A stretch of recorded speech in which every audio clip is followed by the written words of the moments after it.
အားလုံးပဲမင်္ဂလာပါမျက်စိအတွင်းတိမ်ဆိုတာအသက်အရွယ်ကြီးရင်ချင်းထိခိုက်ဒဏ်ရာရခြင်းဇီဝကမ္မဖြစ်စဉ်ဆိုင်ရာချုပ်ရမှုများသို့မဟုတ်ဓာတ်ရောင်ခြည်တင့်ခြင်းတို့ကြောင့်မျက်စိအတွင်းရှိသဘာဝမှန်ဘလူးနောက်ကျသွားခြင်းဖြစ်ပြီးအမြင်အာရုံကိုတဖြည်းဖြည်းထိခိုက်လာစေပါတယ်မျက်ဝန်းဤနောက်ဘက်တွင်ရှိသောထိုမှန်ဘလူးသည်အလင်းတန်းများကို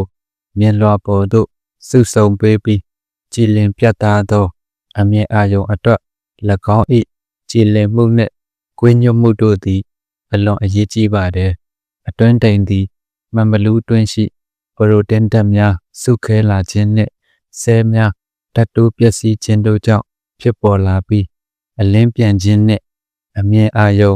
ဝေဝါးခြင်းတို့ကိုဖြစ်စေပါတယ်အတွင်းတိမ်ကိုမှန်ဘလူး၏အလယ်ဗဟိုတွင်ဖြစ်ခြင်းမှန်ဘလူး၏ဘေးပတ်လည်တွင်ဖြစ်ခြင်းမှန်ဘလူး၏နောက်ဘက်မျက်နှာပြင်တွင်ဖြစ်ခြင်း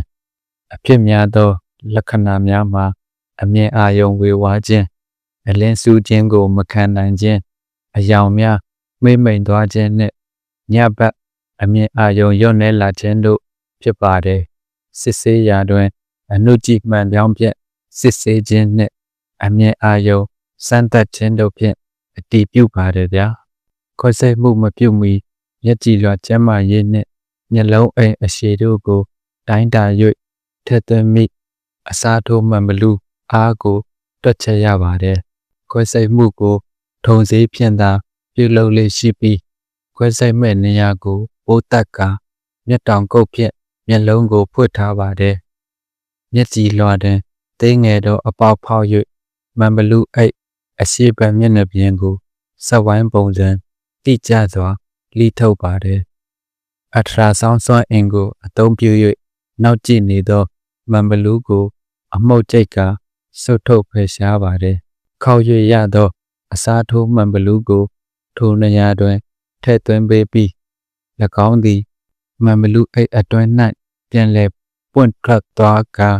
အမြင်အာရုံကိုပြန်လည်ကောင်းမွန်စေပါတယ်ဗျာခွဲစိတ်ပြီးနောက်ချုပ်ရုပ်ချုပ်ရန်မလိုပဲအလိုအလျောက်ပြန်လည်စစ်သွားလေ့ရှိပါတယ်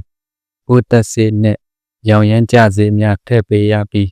မျက်လုံးကိုအကာအကွယ်ဖြင့်အုပ်ထားရပါတယ်ဗျာလူနာအများစုဟာခွဲစိတ်ပြီးရက်ပိုင်းအတွင်းအမြင်အာရုံတိတိကျကျပြန်လည်ကောင်းမွန်လာပါတယ်